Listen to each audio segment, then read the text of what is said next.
Next topic जो है अपना वो है various cell in human body in various shape. Human body में बहुत सी अलग अलग सेल्स हैं और उन सभी का जो शेप है वो एक जैसा नहीं है। जैसे हम आपको बताएं बेटा, तो देखो ये जो सेल दिख रही है ना, ये है आरबीसीज, ये है आरबीसीज की सेल्स, ये है बोन सेल, ये कौन सी सेल है, ये बोन सेल है, ये मसल सेल है, ये जो है ये मसल की सेल है, ये फैट की सेल है, ये ओवम है, ये स्पम है और ये नर्व सेल है। ये कौन सी सेल है, नर्व सेल है। तो ये क्या सभी सेल्स का जो शेप है वो एक जैसा है क्या, नहीं है। तभी तो कह रहे हैं various cell in human body in various shape, क्योंकि सभी का शेप तो जैसा नहीं है, ठीक है ना, सभी का जो शेप है वो एक जैसा नहीं है। जैसे ये आरबीसीज हो गई, ये बोन सेल है, ये मसल सेल है, ये ओवम की सेल है, ये जो सेल है ये ओवम की सेल है, ये जो है ये फैट की सेल है, ये स्पम है और ये जो है ये नर्व सेल है। और नर्व सेल जो होती है वो होती है ब्रांच्ड एंड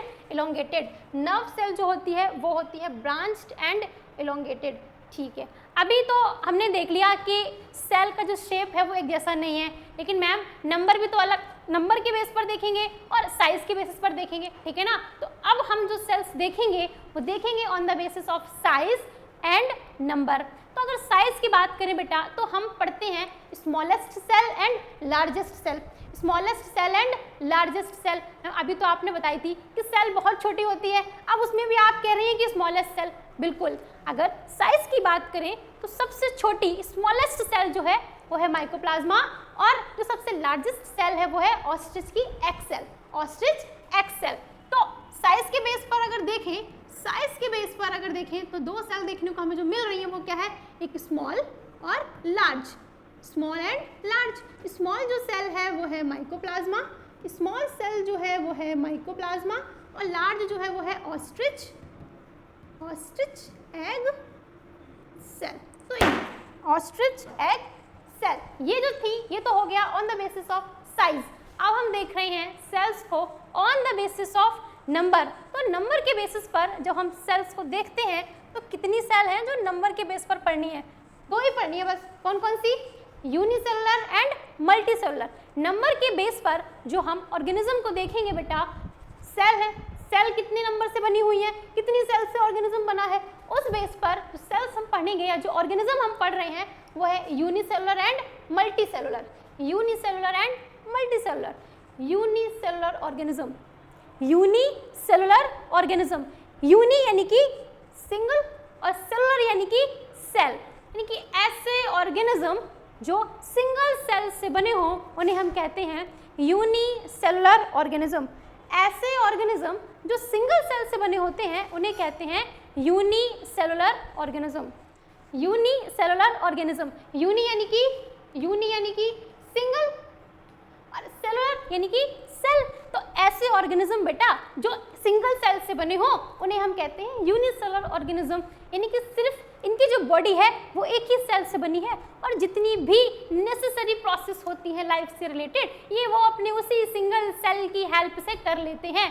और वो कौन कौन सी ऐसी प्रोसेस है मैम, जैसे कि एक्सक्रीशन, न्यूट्रिशन, रेस्पिरेशन और रिप्रोडक्शन, ये सभी की सभी किसके हेल्प से कर रहे हैं, ये सिंगल सेल की हेल्प से ही कर रहे हैं। नेसेसरी एसेंशियल प्रोसेसेस जो लाइफ की होती हैं उनके पास, क्योंकि ये सिंगल सेल के बने हैं, बॉडी सिंगल सेल की है, तो एक्टिविटीज भी उसी सिंगल सेल की हेल्प से ही परफॉर्म करते हैं। जैसे कि अमीबा, पैरामीशियम, ये सभी क्या है, ये सभी यूनिसेलुलर ऑर्गेनिज्म है, क्योंकि इनकी जो बॉडी है वो कैसी है, सिंगल सेल से बनी हुई है, ठीक है। So it is a single celled organism, single celled organism. और जितनी भी नेसेसरी प्रोसेस है लाइफ की वो सिंगल सेल से ही हो रही है, जितनी भी नेसेसरी लाइफ की प्रोसेस है वो सिंगल सेल से ही हो रही हैं।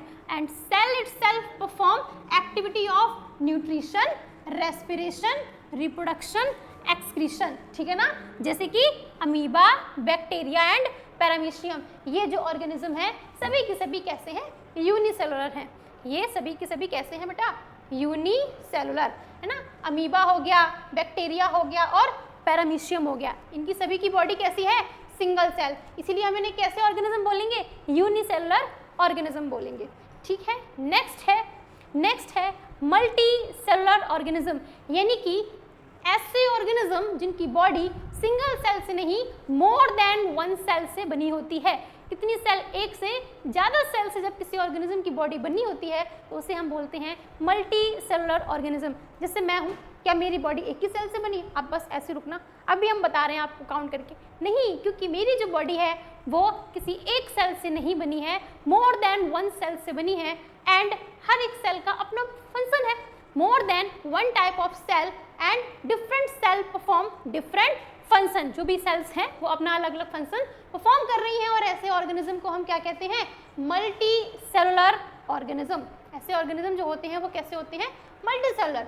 It consist of more than one type of cell, different cell perform different function. More than one cell, एक सेल की नहीं है, एक से ज्यादा सेल की है, और डिफरेंट सेल क्या कर रही हैं? डिफरेंट फंक्शन को परफॉर्म कर रही हैं। जैसे ह्यूमन, ट्री, एनिमल, ये सभी क्या है? मल्टी सेलुलर है। ये सभी क्या है? मल्टी सेलुलर है। यूनिसेलुलर तो नहीं है, एक सेल के तो नहीं बने हैं, नहीं। ये जो है ना, बढ़िया से दिख रहे हैं ना, एक सेल की नहीं है, सिंगल सेल ऑर्गेनिज्म नहीं है, इनकी body more than one cell से बनी है, तो ये मल्टी सेलुलर है। ये भी मल्टी सेलुलर, ये भी कैसे हैं? मल्टी सेलुलर, और ये भी सब मल्टी सेलुलर है। कोई भी इसमें यूनिसेलुलर तो नहीं है, नहीं। ये सभी के सभी ऑर्गेनिज्म मल्टी सेलुलर हैं। सो नेक्स्ट जो टॉपिक है वो है अपना टाइप ऑफ सेल। तो जब हम सेल के टाइप की बात करते हैं बेटा, तो हम पढ़ते हैं prokaryotic and eukaryotic cell. Prokaryotic and eukaryotic cell. अगर हम प्रोकैरियोटिक सेल की बात करें तो प्रोकैरियोटिक की जो सेल है बहुत ही प्रिमिटिव होती है, छोटी होती है। न्यूक्लियर मेम्ब्रेन एब्सेंट होता है। मेम्ब्रेन बाउंड सेल ऑर्गेनेल भी प्रेजेंट नहीं होते हैं, एब्सेंट होते हैं। और इनका जो जेनेटिक मटेरियल होता है वो सेल में स्कैटर्ड फॉर्म में पड़ा होता है, जिसे न्यूक्लियोइड बोलते हैं। जिसे क्या बोलते हैं? न्यूक्लियोइड बोलते हैं, क्योंकि न्यूक्लियस और न्यूक्लियर मेम्ब्रेन इनमें एब्सेंट होती है। तो ऐसी सेल्स को हम बोलते हैं प्रोकैरियोटिक सेल। एंड एग्जाम्पल जो है वो है बैक्टीरिया की सेल। ये जो पड़ा हुआ है ना ऐसा, ये स्कैटर्ड फॉर्म में जो इनका ये जो जेनेटिक मटेरियल पड़ा है, इसे न्यूक्लियोइड बोलते हैं, ठीक है। और ये जो दिख रहे हैं ना, ये सभी के सभी क्या है? बैक्टीरिया है। और बैक्टीरिया जो है वो प्रोकैरियोटिक सेल्स की कैटेगरी में आता है, उसको उसी कैटेगरी में पढ़ते हैं।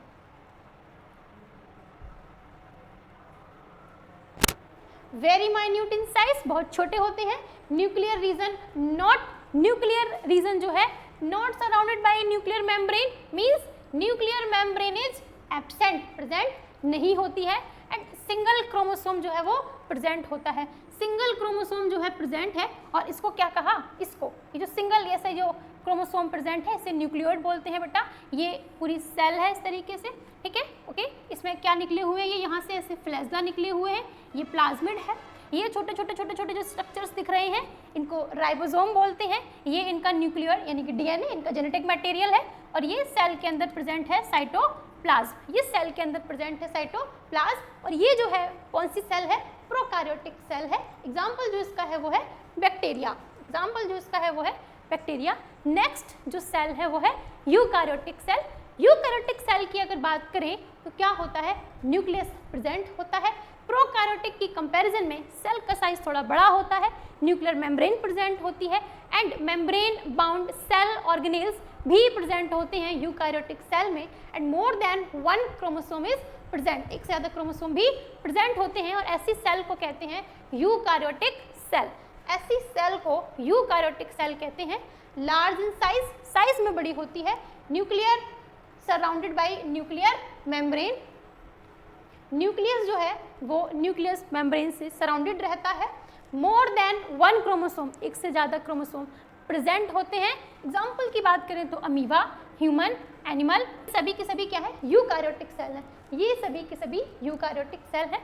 Example is amoeba, human, animal and plants.